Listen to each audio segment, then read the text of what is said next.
दोस्तों कैसे हैं आप सभी का इस वीडियो में स्वागत है। दोस्तों इस वीडियो में मैं आपको जो आपकी कक्षा 10 की गणित है मनोरे प्रकाशन की, इसमें मैं आपको प्रश्नावली 5C के सवालों को पढ़ा रहा था और इसके पहले वाली वीडियो में प्रश्नावली 5C के पूरे सवाल मैं आपको बता चुका हूं।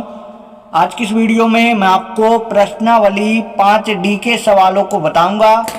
अगर आप दोस्तों चैनल पर हमारी पहली बार आए हैं तो चैनल को सब्सक्राइब कीजिएगा। अगर आपको ये वीडियो पसंद आए तो वीडियो को लाइक कीजिएगा और इस वीडियो को आप ज़्यादा से ज़्यादा उन दोस्तों पर शेयर कीजिएगा जो आपके साथ कक्षा 10 में पढ़ते हैं। तो दोस्तों बिना देरी किए आज की इस वीडियो को शुरू करेंगे। प्रश्नावली 5D का पहला सवाल मैं आपको बताऊंगा। इस पहले सवाल में हमें सार्व अंतर यानी D का मान ज्ञात करना है। इसमें 25 पदों का योग 1000 दिया है और प्रथम पद हमारा A का मान 10 है। तो देखिए लिख देंगे A का मान कितना दिया गया है 10। हमें D का मान ज्ञात करना है। ध्यान से देखिएगा, बिल्कुल समझ में आएगा, ये हमारी गारंटी है। यहाँ पे 25 पदों का योग को ऐसे लिखेंगे, 25 पदों का योग कितना है 1000 बराबर में 1000 लिख देंगे। तो यहाँ पे आसान का सूत्र लगा देना है। आपने पढ़ा होगा, मैंने पिछले वीडियो में बताया है। अगर आपने पिछली वाली वीडियो देखी है तो आपको पता होगा आसान का सूत्र क्या होता है। वैसे आप लोग जानते होंगे आसान का सूत्र होता है n/2 2a plus n-1 d। तो यहाँ पे अब सब मान रख देंगे। n की जगह 25 लिखना है तो यहाँ पे 25 लिख देंगे बटे 2 बड़ा कोष्टक 2 गुणे A का मान 10 है, 10 लिख देंगे प्लस n की जगह 25 -1 D का मान हमें ज्ञात करना है बराबर कितना 1000। यहाँ पे देखिए इसको भेज दूंगा, यहाँ पलट के गुणा हो जाएगा। 10 गुणे 2 करेंगे 10 दूनी 20 और यहाँ पे 25 में 1 घट जाएगा 24 D और यहाँ पे 1000 लिखेंगे और इसको मैंने भेजा यहाँ गुणा में है, यहाँ जाएगा भाग में हो जाएगा और भाग में जब हो जाएगा तो पलट के गुणा हो जाएगा। 2 ऊपर 25 नीचे, 25 से कट जाएगा, 25 चौको 100, 4 बार में कटा 0 लगा देंगे। तो देखिए 20 प्लस 24D और यहाँ पे 40 दूनी 80, इसके बाद 20 का पक्षांतर कर देंगे 24D और यहाँ पे 80, 20 यहाँ आएगा माइनस का 20 हो जाएगा। तो 24D बराबर 80 में 20 घटा देंगे तो कितना आ जाएगा 60 आ जाएगा। इसके बाद D बराबर लिखेंगे 60 हमारा ऊपर 24 गया नीचे, गुणा में है बटे में चला जाएगा। इसके बाद अब काटा जाएगा तो 6 से काट रहा हूँ, ध्यान दीजिएगा। 6 कम 6 0, 10 बार में कटा, 6 चौको 24, इसके बाद 2 से काट देंगे, 2 पंचे 10, 2 दूनी 4। तो D का मान आया 5/2। हमें D का मान ज्ञात करना था तो हमने D का मान ज्ञात किया। दोस्तों अब आपको इस दूसरे नंबर के सवाल को देखना है। इस सवाल में हमें प्रथम पद A का मान 5 दिया है और इसमें 30 पदों का योग दिया है 1020। 30 पदों का योग दिया है 1020। तो इसमें भी हमें D का मान ज्ञात करना है, सर्व अंतर यानी D का मान ज्ञात करना है। तो देखिएगा बिल्कुल ध्यान से, n/2 तो n की जगह 30 नीचे 2, इसके बाद 2a होता है 2 गुणे ए का मान 5 लिख देंगे प्लस n-1, n की जगह कितना लिखेंगे 30 -1, d का मान ज्ञात करना है बराबर 1020। तो यहाँ पे ये कट जाएगा 15 बार में, तो यहाँ पे लिख देंगे 15 और यहाँ पे 5 गुणे 2 करेंगे तो 10 आएगा। इसमें इसको घटा देंगे 29, d बराबर 1020, 10 प्लस 29d और यहाँ पे 15 गुणा में है तो 15 जाएगा बटे में 15 से इसमें भाग दे देंगे, 15 से ये कट जाएगा क्योंकि 1020 में 15 से भाग, 15 छका 90, 6 बार में 90 आया, घटा देंगे तो यहाँ पे फिर 0 उतार देंगे।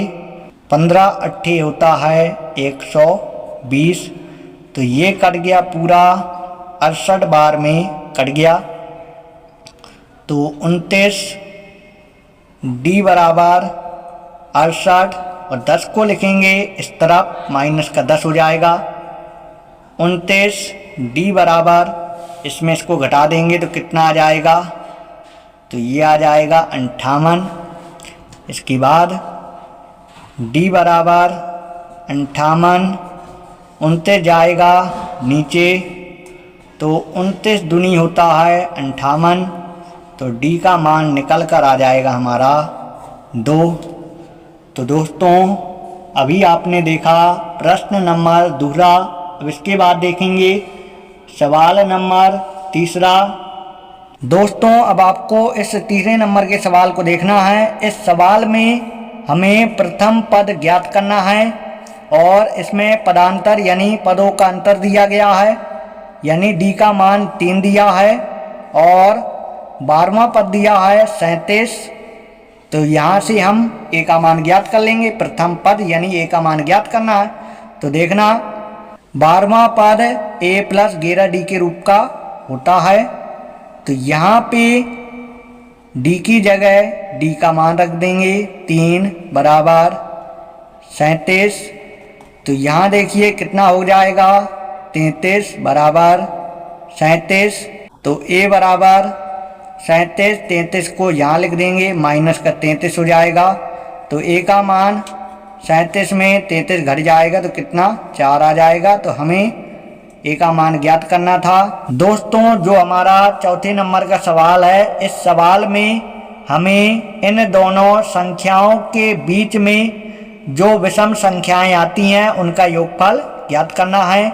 तो सबसे पहले इनके बीच की विषम संख्याएं लिख देंगे 61, 63, 65, ऐसे डॉट डॉट जाएगा कहाँ तक 119 तक। तो यहाँ पे 2-2 का अंतर चल रहा है, तो एक तरह से ये भी है क्योंकि पदों का अंतर समान है। तो यहाँ पे सबसे पहले हम n का मान निकालेंगे। n का मान निकल आएगा तो सभी विषम संख्याओं का योगफल हम निकाल लेंगे। सबसे पहले इसमें हमें पद पता करना है कि इसमें कितने पद हैं, पदों की संख्या पता करना है, यानी n का मान पता करना है। तो पहले हम n का मान निकालेंगे। तो देखिएगा बिल्कुल ध्यान से, इसमें प्रथम पद a का मान कितना है, प्रथम पद a का मान यहाँ पे 61 है और d का मान दूसरे पद में पहला पद घटा देंगे तो d का मान 2 आ जाएगा। इसके बाद अंतिम पद हमें पता है, an का मान पता है 119। तो यहाँ पे an का सूत्र लिख देंगे a प्लस n-1, पीछे d बराबर 119। तो यहाँ पे a की जगह 61 लिख देंगे प्लस n की जगह हमें n का मान ज्ञात करना है। d का मान 2 है बराबर 119। तो n-1 d और यहाँ पे ये हमारा 119, 61 को यहाँ ले आएंगे, माइनस का 61 हो जाएगा। n-1, 2 को अभी ऐसे ही लिखेंगे, फिर इसके बाद बटे भेज देंगे। यहाँ पे घटा देना है 8 और 11 में 6 चला जाएगा तो कितना आएगा 5। इसके बाद 2 नीचे भेज देंगे, n-1 58, 2 गया नीचे, 2 से भाग दे देंगे, 2 दूनी 4, 1 बचा 18 बना, 2 नम 18। तो n-1 यहाँ पे आया 29, तो n बराबर 29 माइनस का 1 यहाँ लिखेंगे, प्लस का 1 हो जाएगा। तो n बराबर 29 और 1 होगा 30, तो n का मान आया 30, यानी इसमें 30 पद हैं। तो अब हम 30 पदों का योगफल निकाल देंगे। तो ऐसा n का सूत्र क्या होता है, n/2, तो n की जगह 30 लिखेंगे, बटे 2, 2a, तो a की जगह a का मान 61 लिख देंगे, प्लस n-1, तो n की जगह कितना 30 लिख देंगे, -1, और d की जगह d का मान कितना लिख देंगे 2 लिख देंगे, 2 से काट देंगे, 15 बार में कट जाएगा। तो यहाँ पे 15 और 61 दूनी कितना होता है, 2 एकम 2, 2 छक 12, यानी 122, प्लस यहाँ पे आएगा 29, और 29 दूनी क्या होगा, 29 दूनी होगा 58। तो यहाँ पे देखिए अब 15 हमारा ज्यों का त्यों, इन दोनों को जोड़ देंगे। जब इन दोनों को जोड़ेंगे तो कितना होगा, तो यहाँ पे इन दोनों को जोड़िए, 8 2 10, 5 2 7, 7 1 8 और 1, यानी 180 आया। इसके बाद गुणा कर देना है 0, 15 8 होता है 120, हासिल 12, 15 एकम 15, 15 जोड़ देंगे तो कितना आ जाएगा, तो ये आ जाएगा 27, यानी 2700 आया। तो इसके बीच में कितनी विषम संख्याएं थीं, तो पहले हमने पता किया कि कितनी विषम संख्याएं हैं, तो 30 विषम संख्याएं हैं। फिर इसके बाद हमने 30 जो विषम संख्याएं हैं, 30 विषम संख्याओं का योगफल हमने निकाल दिया। इसके बाद अब चलेंगे 5वें नंबर के सवाल में। दोस्तों यहाँ पे आप ये जो 5वां सवाल देख रहे हैं, ये सवाल बहुत ही आसान सवाल है। इस सवाल को मैं आपको बहुत ही आसान तरीके से बताने वाला हूँ। बिल्कुल आपको वीडियो को ध्यान से देखना, ये सवाल आपको समझ में आएगा, ये हमारी गारंटी है।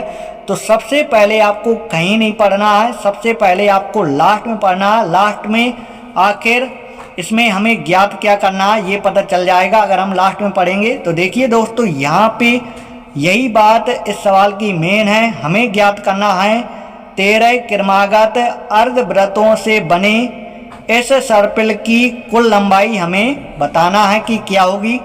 यहाँ पे दोस्तों जो हमारे अर्धवृत्त हैं, कितने अर्धवृत्त हैं, 13 अर्धवृत्त हैं, इनकी हमें कुल लंबाई बताना है।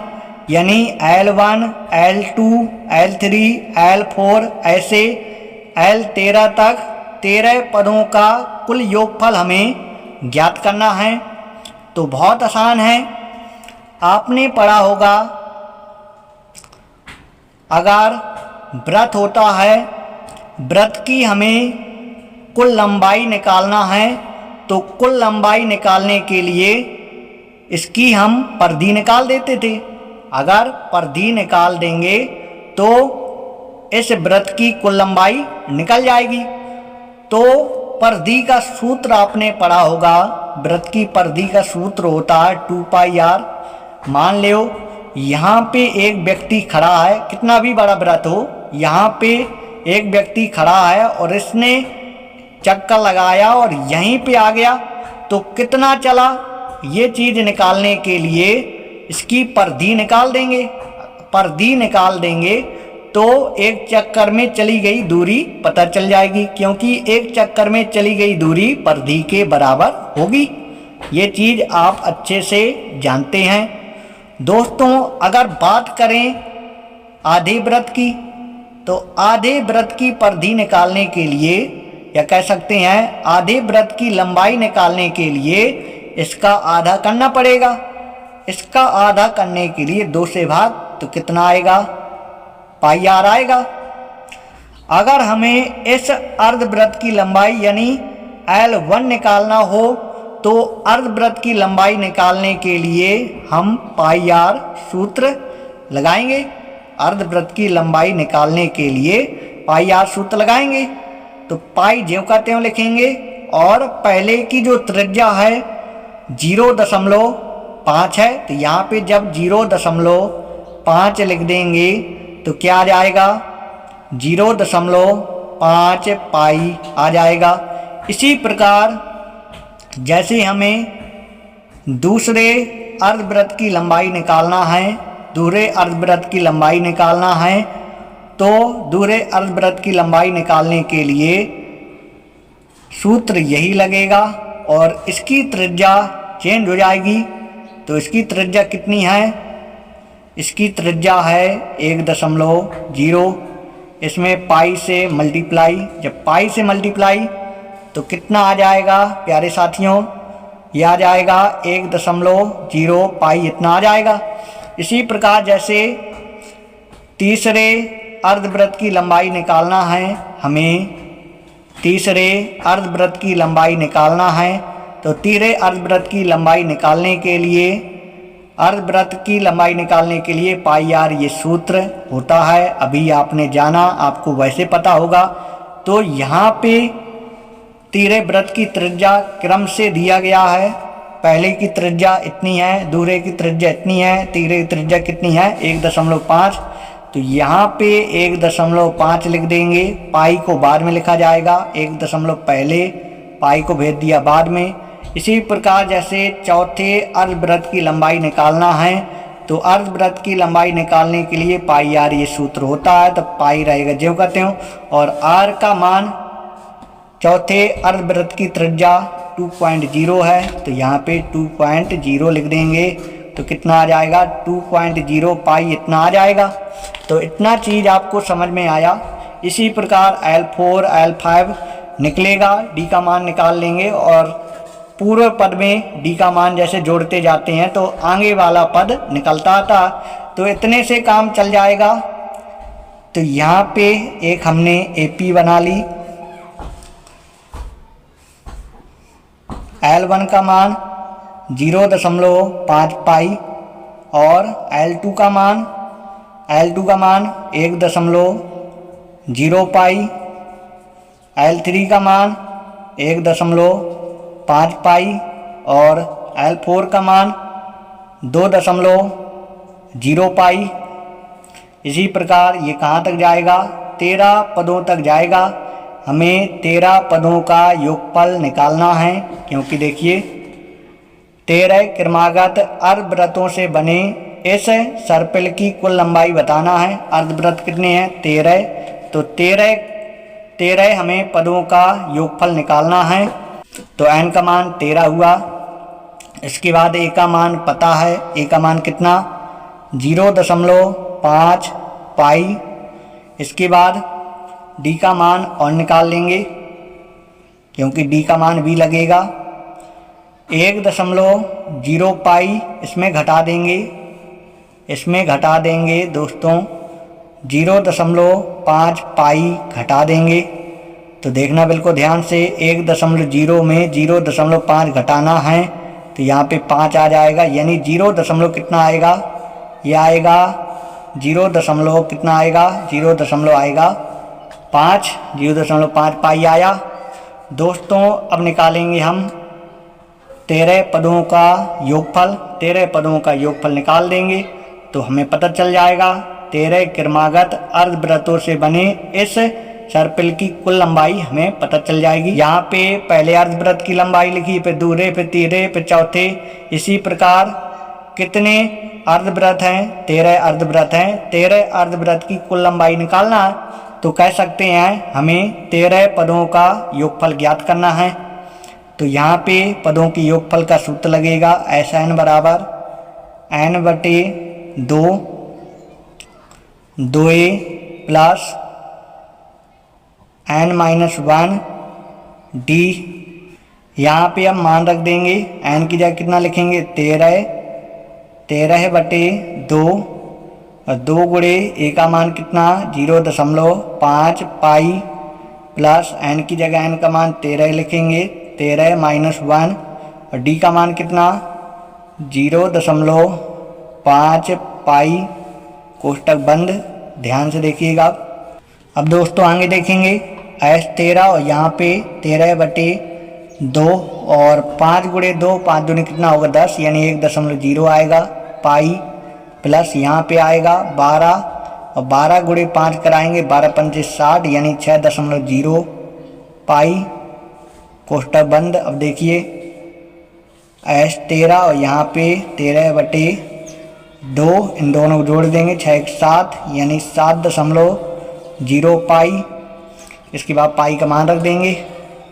तो पाई का मान सवाल में कहा था 22/7 रखना है, तो 13/2 लिखेंगे, 7.0 लिखेंगे और पाई का मान 22/7 लिख देंगे। दशमलव हटाएंगे 0 बढ़ जाएगा, 70 से 70 कट जाएगा, 2 से ये कट जाएगा 11 बार में। तो देखिए S13 और यहाँ पे 11×33 और 11×11, 11 में 3 जोड़ देंगे तो कितना हो जाएगा 11 में 3 जोड़ देंगे तो 14 यानी 143 इसका आंसर आया। तो दोस्तों यहाँ पे लिख देंगे अतः 13 क्रमागत अर्धवृत्तों से बने इस सर्पिल की कुल लंबाई, यहाँ पे इस लिख लीजिएगा, इस सर्पिल की कुल लंबाई 143 सेंटीमीटर। तो दोस्तों आज की इस वीडियो में मैंने इस प्रश्नावली के 1 से लेकर 5 नंबर तक के सवाल आपको बताए। अगर दोस्तों हमारी ये वीडियो पसंद आई हो तो वीडियो को लाइक कीजिएगा। अगर आप चैनल पर पहली बार आए थे तो चैनल को सब्सक्राइब कीजिएगा। अगली वीडियो में मैं आपको 6वें नंबर के सवाल से बताऊंगा। तो आप लोग हमारे चैनल से जुड़े रहें, स्वस्थ रहें, मस्त रहें और वीडियो को पूरा देखने के लिए आपका बहुत बहुत धन्यवाद। इसी प्रकार आप हमारे चैनल से पढ़ाई करते रहें। इसी प्रकार हम आपके लिए वीडियो डेली अपलोड करेंगे। इसके बाद मैं आपको 7वें नंबर सवाल बताऊंगा।